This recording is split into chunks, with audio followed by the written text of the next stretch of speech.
बच्चों नमस्कार। कैसे हैं आप लोग? आई होप आप लोग बेहतरीन होंगे। प्यारे बच्चों, आज के क्लास में हम लोग देखने वाले हैं क्लास 7 साइंस का चैप्टर नंबर 3, जो आपका नाम है उष्मा। आज के क्लास में हम लोग इस चैप्टर का ऑल क्वेश्चन आंसर कंप्लीट करने वाले हैं। तो चलिए बच्चों शुरू करते हैं। अगर आप लोग इस चैप्टर को पढ़ना चाहते हैं तो आप लोग को एक नंबर देते हैं 62 060 11 886। इस नंबर पर कॉल करके आप हमारा क्लास 7 का बैच ज्वाइन कर सकते हैं, जहां पर आप लोग को सारा चैप्टर पढ़ाया जाता है, ठीक है, और नोट्स भी प्रोवाइड करवाई जाती है सारे सब्जेक्ट की। तो आप लोग जरूर बैच को ज्वाइन कर ले। चलिए हम लोग क्वेश्चन आंसर करना शुरू करते हैं, ठीक है बुआ। यहाँ पर देखिए इस चैप्टर को मैंने अच्छे तरीके से लाइन बाय लाइन करके एक्सप्लेनेशन कर चुका हूं, जो पढ़ने के बाद आप लोगों को काफी ज्यादा मजा भी आएगा। तो आप लोग जरूर पढ़िएगा। और देखिए आपको क्या करना है बुआ, ये जो भी आपका वर्ड मीनिंग है इसको याद कर लीजिएगा, ताकि आगे आप लोग को समझने में दिक्कत नहीं होगा। आइए यहां से आप लोग का जो है क्वेश्चन आंसर वो शुरू होगा। उससे पहले मैं आप लोग को एक सलाह देना चाहूंगा कि हमने सीखा वाला जो भी पॉइंट है इसको याद कर लीजिएगा। बच्चों देखिए यहाँ से आप लोग का अभ्यास का प्रश्न जो है ये स्टार्ट होता है, ठीक है। अभ्यास का प्रश्न फर्स्ट क्वेश्चन है, उष्मा चालक और उष्मा रोधी में अंतर स्पष्ट करें।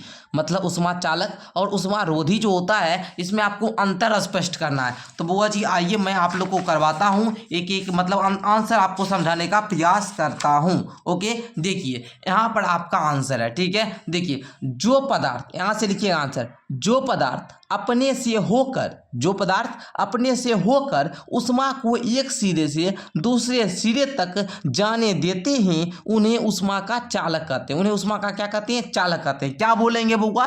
जो पदार्थ उष्मा को अपने से होकर एक सिरे से दूसरे सिरे तक जाना देगा उस पदार्थ को हम उष्मा का चालक बोलेंगे। जैसे में आप बोल सकते हैं लोहा, तांबा, एल्युमिनियम, है ना। इसमें हीट दीजिएगा, उसको छूने के बाद मतलब पूरा, जैसे यहाँ पर आपका बिजली का तार है, लोहा में सटाइएगा तो पूरा लोहा का जो वस्तु होगा उसमें पूरा में करंट आ जाएगा। तांबा देखते होंगे इसका तार में यूज करते हैं, थोड़ा सा भी इसमें करंट दीजिएगा तो पूरा तार में करंट आ जाएगा। एल्युमिनियम ये सब क्या करता है? उष्मा का चालक है। जो पदार्थ उष्मा का एक सिरे से दूसरे सिरे तक अपने से होकर आसानी से जाने नहीं देते, जो पदार्थ जो होता है वैसा पदार्थ जो उष्मा को एक सिरा से दूसरे सिरा तक जाने के लिए आसानी से नहीं देगा उसको उष्मा का चालक बोलेंगे। जैसे में प्लास्टिक ले लीजिए, इसमें आप कहीं भी तार सटाइएगा इसमें करंट नहीं जाएगा। लकड़ी ले लीजिए, सूखी लकड़ी इसमें भी नहीं होगा। उसके बाद ये उष्मा का कुचालक को उष्मा रोधी भी कहते हैं। समझ गए आप लोग उष्मा चालक और उष्मा रोधी में क्या अंतर है, इसको समझ गए।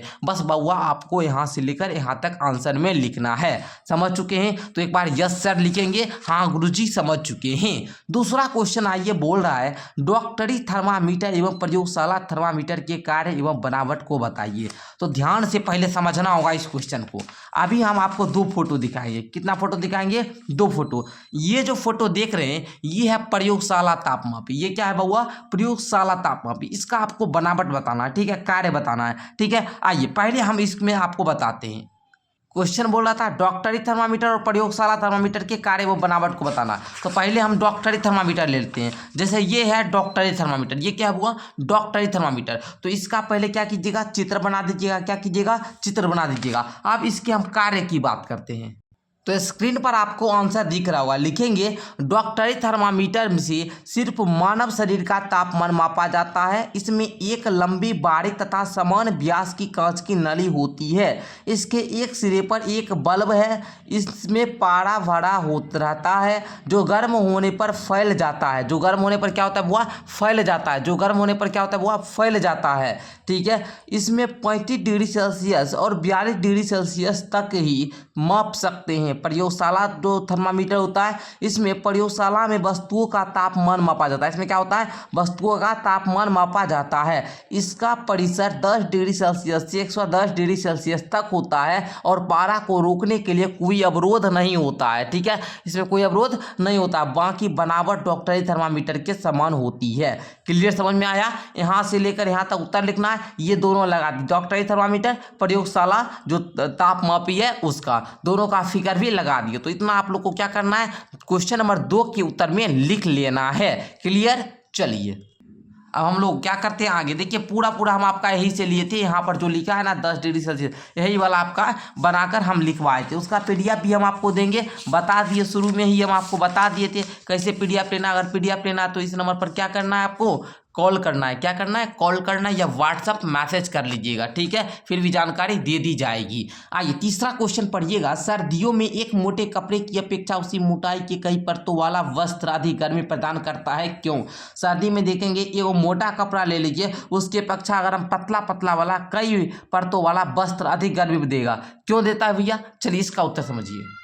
तो उसके उत्तर में आप ये भी लिख सकते हैं कि सर्दियों में हम ऊनी वस्त्र पहनते हैं। ऊन जो होता है वो उष्मारोधी है। क्या है? उष्मारोधी है, मतलब उष्मा का रोधी है, उष्मा का कुचालक है, जो हमारे शरीर से उष्मा को परिवेशित करते हैं। ये वाला लाइन नहीं लिखना है आपको, ठीक है। जो हमारे शरीर से उष्मा परिवेश में विकसित होने से रोकती है, अतः हमें उष्णता का अनुभव होता है। अधिक सर्दी में हम एक मोटे कंबल की जगह दो अपेक्षाकृत पतले कंबलों को एक के ऊपर दूसरे को डालकर ओढ़ना पसंद करते हैं, क्योंकि दोनों कंबलों के बीच वायु की परत है, ठीक है। इसको आप लोग लिख सकते हैं, या फिर जो हम आंसर दे रहे हैं इसको भी लिखिए। ऐसा इसलिए होता है क्योंकि वस्त्र के कई परतों के बीच वायु होती है जो उष्मा का कुचालक है, या वायु शरीर के उष्मा का परिवेश में जाने से रोकती है, जिसके कारण हमें उष्णता का अनुभव होता है। क्लियर बाबू? बस इतना ही आपको आंसर में लिख लेना है। ओके, चलिए आगे अब हम लोग बढ़ जाते हैं बाबू। देखिए यहाँ पर देखिएगा क्वेश्चन नंबर नेक्स्ट आपका 4 नंबर है कि गर्म जलवायु वाले जगहों पर घरों को उजले रंग से रंगने की सलाह क्यों दी जाती है? अब देखिए इसका भी उत्तर आपका बस यहीं पर है, बस यहीं पर इसका भी उत्तर है। देखिए ध्यान से समझिएगा। गर्मियों में सफ़ेद या हल्के रंग के वस्त्र अधिक आरामदेह क्यों प्रदान, अच्छा रंगने की बात था ना, चलिए रंगने वाला जानते हैं।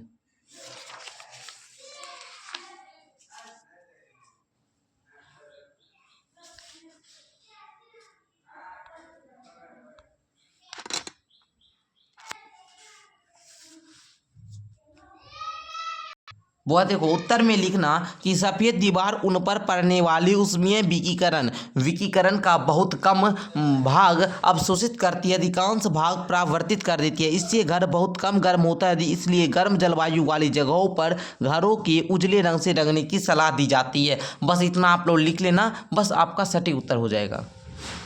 आइए अब हम आपको मिलान करने वाला बताते हैं। कहता है कॉलम क से कॉलम ख के शब्दों को मिलान करना है। ओके, जैसे यहाँ पर देखिएगा गहरे रंग के कपड़े पसंद करते, बताइए गहरे रंग के कपड़े कब पसंद कीजिएगा? बताइए, तो आप ही लोग बताएंगे हमको कि गहरे रंग के कपड़े को कब पसंद कीजिएगा आप लोग, बताइए हमको, एक बार सारे बच्चे बताएंगे। तो सर्दी में। कब? सर्दी में। समुद्र समीर बहाने का समय जो होता है ये दिन में होता है। कब होता है बाबू? दिन में होता है। हल्के रंग के कपड़े पहनने का जो होता है गर्मी में होता है, ठीक है।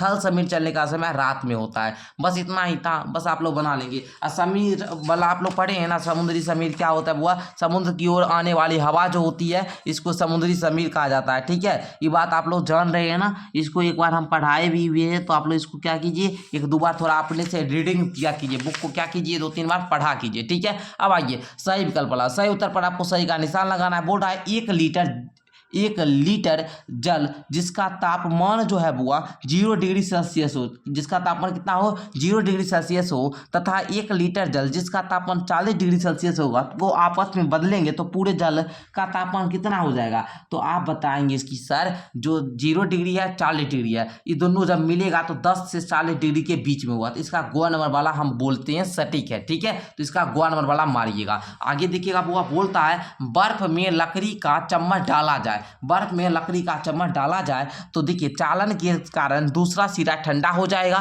चालन के कारण गर्म हो जाएगा, कुचालक होने के कारण कोई प्रभाव नहीं पड़ेगा, सुचालक होने के कारण ठंडा हो जाएगा। तो आप बताएंगे सर कुचालक होने के कारण कोई प्रभाव नहीं पड़ेगा, ठीक है। उसी प्रकार आगे देखिएगा 20 डिग्री सेल्सियस ताप पर गर्म जल में 20 डिग्री सेल्सियस ताप पर गर्म लोहे की छड़ डालने से क्या होगा? क्या होगा बुआ? तो बोलेंगे सर 20 डिग्री सेल्सियस गर्म जल है, उसमें 20 डिग्री सेल्सियस ताप पर गर्म लोहा की छड़ डालेंगे तो कोई प्रभाव नहीं पड़ेगा, सिंपल सा है, ठीक है ना। तो सिंपल सा आप लोग ये सारा कुछ समझ चुके हैं। मुझे आशा है कि आपको ये वीडियो काफ़ी अच्छी लगी होगी। वीडियो अच्छी लगी तो एक बार लाइक करके चैनल को सब्सक्राइब कर लेंगे। और मैं आपको चैप्टर नंबर 3 तक अच्छे तरीके से कंप्लीट करवा दिया हूँ। बस आप लोग से कहना चाहूँगा अगर बच्चे आप लोग बैच ज्वाइन करना चाहते हैं तो 62 060 11 886 पर एक बार कॉल कर ले, बताएं क्लास 7 का बैच लेना है। आपको कुछ गुरु दक्षिणा के रूप में 499 पेमेंट करने के लिए बोला जाएगा, पेमेंट करके बैच ज्वाइन कर लीजिए। धन्यवाद।